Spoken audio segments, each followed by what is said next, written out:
Hello everyone, I'm Nate and welcome to my channel. It's been a minute since I've done anything kendama related on this channel. I've been grinding with kendama a lot lately, been really loving it. And a little while back, less than a month ago, just roughly, I was in Nashville, Tennessee, which is where Sol Kendama is kind of stationed out of, based out of. I have in-laws who live in the area, and so we were stopping there before we went down to the Gulf, to the shore there for vacation, just kind of break up the trip. And I messaged Chad, who's the owner of Sol. I was like, hey man, I would love to like meet up with people. If there's a kendama meet going on in the Nashville area, let me know. He's like, well, there's not one scheduled, but let's try to have one. And so he arranged for a bunch of rad dudes to come together. So I got to spend a couple hours down at the Parthenon in downtown Nashville, Tennessee, and throwing some kendama. And it was a lot of fun. Anyways, when I got there, Chad showed up and handed me this guy. So if you've been following Sol or OKendama, or you happen to follow BananaChill, you'll know this kendama. This is the SOLO Chill. It's a collaboration between 3 different rad companies: Sol Kendama, OKendama out of Latvia, and BananaChill, which is a lifestyle brand, which is also out of Latvia. Really, really cool. And there's some really cool things that each of these companies kind of brought together to collaborate on this super rad kendama setup. Let's go ahead and talk about it.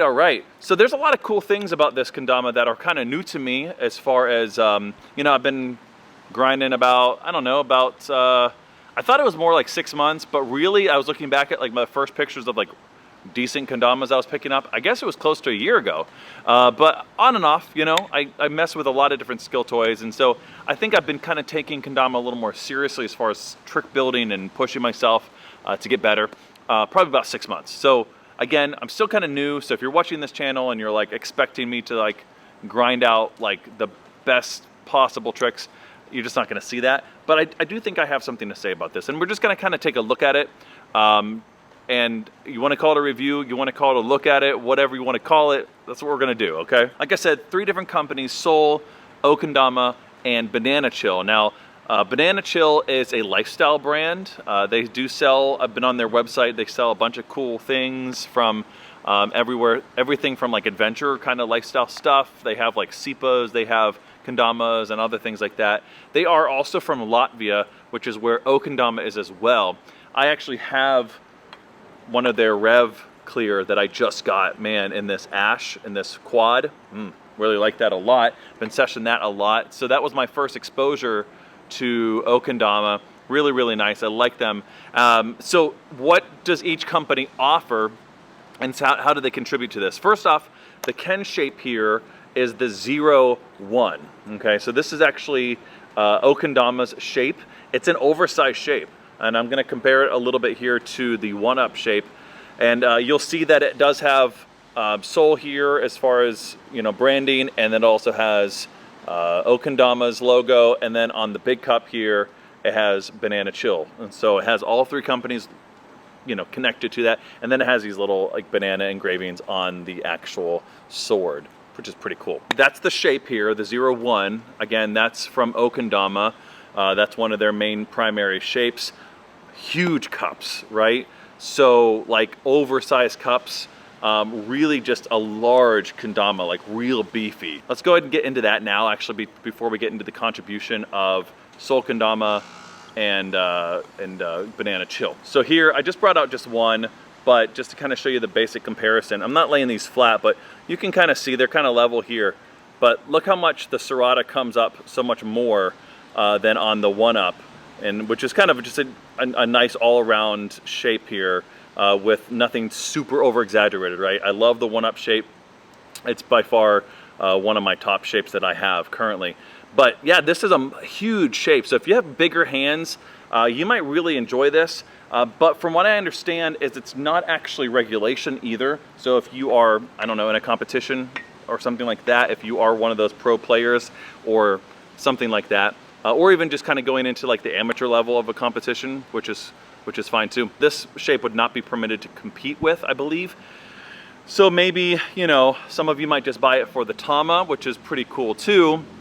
But I like this shape a lot, and it's just fun. So that's how I play kendama. I'm not that far into this skill toy, so I'm not like looking to compete anytime soon, but I think there's room, just like there is with yo-yo, for yo-yos that are, you know, are more performance, like just kind of like performance killer, more competition driven yo-yos, to like something that's fun. And it's good to see that in kendama as well. So this is a really fun shape, but very over exaggerated, big shape. I mean, look at, geez, right? It's huge. And that spike, whew, I like that spike a lot. Now this Ken is maple. It's European maple, so it's like local, you know, local maple for Latvia.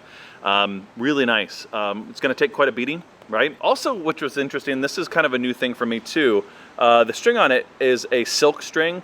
Now, when I purchased the Rev Clear Tama, they also gave me some of their string, and I guess that's standard on all of OKendama's kendamas. For this one, it has yellow and black, and this is my first exposure to that. I like it. It's a little bit slipperier, you know, maybe for like, I don't know, more humid weather. It might be nice to kind of mess with that, and it'll be easier on the fingers. So if you're doing lots of string tricks and things like that, it might be nice. As far as the length here is concerned, we're talking about 6 or 7 finger length. You know, like I said, the cups, look at that. You can almost fit, this is big cup to big cup comparison to the one-up shape. And so much bigger. Yeah, look at that. Yeah, so nice and oversized. The small cup, same thing. You know, both cups are nice and big. Base cups, holy cow. So this is the, what do they call it? The O hole, right? Or whatever. Quite a bit different. Kind of reminds me of Analogs a little bit as far as how they do their base hole. And so there you go. Yeah, it's going to be killer for lunars. That those cups are going to be just really easy and lock in for lunars. And of course, you had to have a drilled in hole in the base cup, so a little less weight there. So you're going to have nice and balanced lunars, and this is going to also be killer for landing on for your, you know, for your lighthouses and so on. As far as the handle is concerned, yeah, you know, we have for handle stalls, okay, it's okay. Again, you got a little bit of a lip there, but not. Again, let's look at this one. Not as much, you know. It's not quite as thick as raised of a handle as the maybe something like your one-up or most of the kendamas actually have. It's actually kind of not raised up much at all. That doesn't mean you're not gonna be able to hit a handle stall decent. But let's look at that ring there. Check that out. My goodness. I mean, the one-up, it's got a beefy, nice raised ring. But this one, holy cow, especially that clip in right there, that's gonna be really nice and easy to hit those ring stalls for. So if you're into those kind of tricks, you definitely should try this with some ring stalls, and I think you're gonna enjoy that. Other stall points are gonna be great too. Those cups are nice and big. And the serrata there, with the cups on there, are really nice for stalls as well. You're gonna get great playability for bird stalls, wing stalls, underbird, all that stuff. Then let's talk about the Tama here, because this is from Sol. It's a Beech Tama, 62 millimeter, so nice and as big as you can get. It's gonna be breaking in really well with that Beech there. It's gonna be great for just, you know, locking in stalls and tricks like that. I've already kind of taken it to the pavement a little bit there, so you can kind of see that it's beginning to be honed in a little bit. It is that sticky paint, similar to what I've experienced with Sol Kendama before. It's got a little, it's not quite as tacky as maybe something like Crom, but it's good. It's pretty standard sticky paint, but it's going to give you enough grip to do what you want to do. Now, the coolest feature here, and I haven't really fully experienced this yet because I haven't like seshed this Ken a lot. It'll say this on the description too. If you go on either website, like if you go into Sol or OKendama and or BananaChill, and you go to buy this, it'll say the more you play, and that's it. Like ... right? And you can kind of see it that under the yellow paint here, you have another undercoating.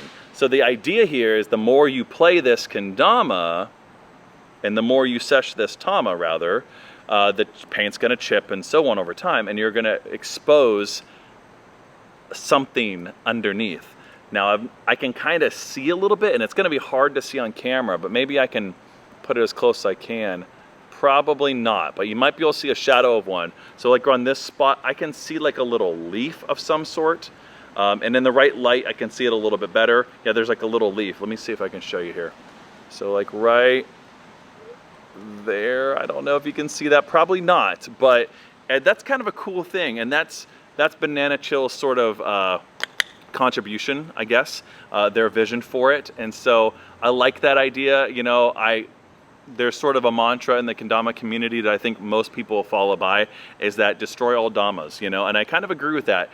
This skill toy, more like than any other skill toy I've probably played, is meant to be just like fully played, right? Like, it doesn't matter if you drop it on concrete, or it doesn't matter that you just beat it to heck, you know. In fact, that might even play better, you know, like, you're not gonna probably do that with yo-yo. Like, I'm not gonna buy like a $300, $400 titanium yo-yo most likely and just smash it. You know, you just have a different like sort of approach to how you treat this toy. And so I like that. I like that. It very much like, it wants you to just sesh it and like just destroy it, so that you can actually expose something that's actually really cool and kind of hidden underneath. So that's really cool. As far as the tracking is concerned, it's really nice there with the natural wood there. That's gonna be really great for kind of just getting your eye on that. And at the top here, we have this little, well, I don't know, little doodad there. Then we got the dotted line there. It's kind of hand-drawn looking, you know, and then just a simple X here, and that's all we got. So that's nice. Nice little simple branding. Again, I talked about that with the branding here with the bananas as well, but it's a really, really nice looking kendama. Really cool, light, nice and bright, huge in the hand.